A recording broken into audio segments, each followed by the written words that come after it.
Hello again, I'm Alka Airy. I'm from San Francisco, volunteer with Consumer Watchdog as well.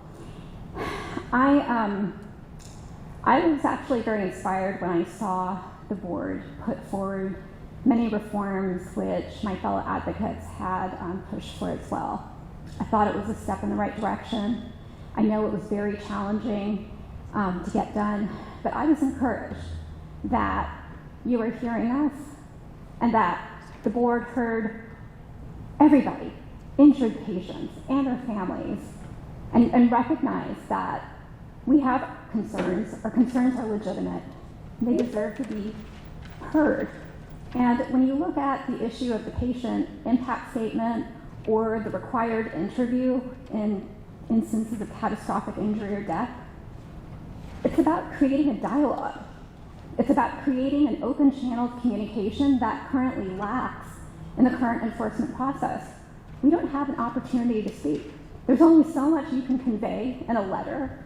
There's only so much, I was given a fax number, so there's only so much you can fax, limiting. I think it was only about 20 pages I was able to get faxed through.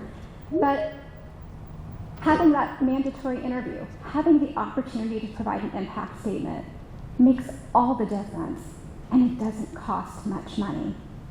And I was a little concerned when I overheard lawmakers talk about SB 815 at the last committee hearing and their concern around the fee increase, the increase of basically $20 extra per month, and how that was just an absurd amount for any physician to assume. And that caught me off guard.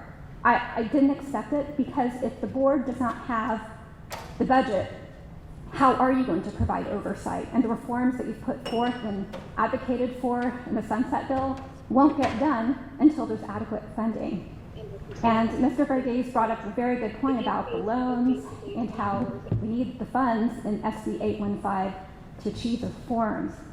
So it seems like there's a disconnect between what some members of the board want and what lawmakers want, and it does a disservice to patients and families and the people of California.